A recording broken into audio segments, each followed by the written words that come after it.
মাঝে মধ্যে কেউ কেউ সাম্প্রদায়িক উস্কানি দিয়ে বাংলাদেশের এই সৌন্দর্যকে নষ্ট করতে চান।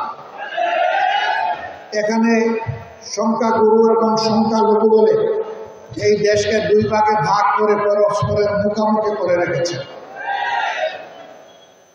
এখানে স্বাধীনতার পক্ষ বিপক্ষের শক্তি বলে আরেকটা ভাগ করা হয়েছে।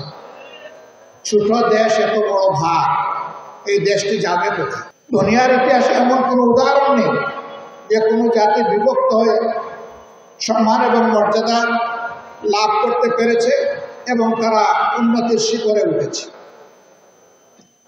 বরঞ্চ বিভক্ত জাতি বিশৃঙ্খল থাকে, আর যারা বিশৃঙ্খল থাকে তাদের মাথার উপর বাকি সবাই কাঁঠাল ভেঙে খায়।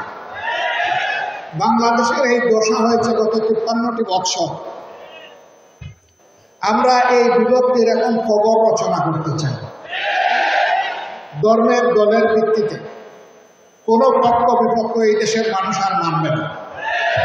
ওই বিভক্ত দিয়ে আমাদের যে সর্বনাশ হয়েছে, এই সর্বনাশে এই জাতি আর হাবুডুবু খেতে চায় না।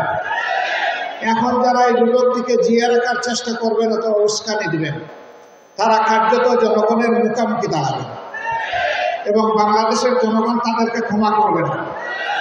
আমাদের এখন প্রয়োজন জাতীয় ঐক্য।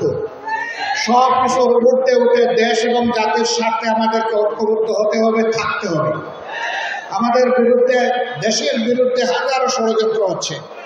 এই ষড়যন্ত্র ইনশাআল্লাহ আমরা 18 কোটি মানুষের 36 কোটি হাতকে ঐক্যবদ্ধ করে মোকাবেলা করে যাব ইনশাআল্লাহ। ধর্মের জন্য তার অধিকার কখনো খর্ব হবে না, তার নিরাপত্তা প্রশ্নবিদ্ধ হবে না। রাষ্ট্রের দায়িত্ব তার অধিকার তার হাতে তুলে দেওয়া এবং সকল নাগরিকের মতো সকল ধর্মের সমস্ত প্রতিষ্ঠান এবং নাগরিকদের নিরাপত্তা অভিযান করা। এ রাষ্ট্র যতদিন গঠন না হবে, আমরা আমাদের সঙ্গত অবস্থান থেকে সর্বাত্মক চেষ্টা চালাব। আমি প্রধান উপদেষ্টাকে ধন্যবাদ জানাই। তিনি বলেছেন 18 নয় 17 বছর বয়স পর্যন্ত যাদের বয়স হয়েছে এবারকার ভোটার তালিকায় তাদের অন্তর্ভুক্ত হওয়া প্রয়োজন। কেউ কেউ বলছেন না, এটা আমরা মানি না। কেন আপনি মানেন না? রাস্তায় তো নামিয়ে এরাই তো স্বাধীনতা এনে দিয়েছে। বুক পেতে দিয়ে বলেছে, বুকের ভিতরে তুমুল ঝড়, বুক পেতেছি গুলি কর। আপনি আমি যেটা পারি নাই সেই অসাধ্য তারা সাধন করেছে আল্লাহর সাহায্য নিয়ে। আলহামদুলিল্লাহ, আমরা তার এই প্রধান উপদেষ্টার এই ঘোষণাকে সাধুবাদ জানাই। আমরা বলি হ্যাঁ, তাদেরকে অবশ্যই অন্তর্ভুক্ত করব। যারা জীবন দিয়ে আমাদেরকে স্বাধীনতা দিতে পারে, আমরা দেশবাসী, দেশের সরকারকে তাদের হাতে একটা ভোটের অধিকার তুলে দিতে পারি না।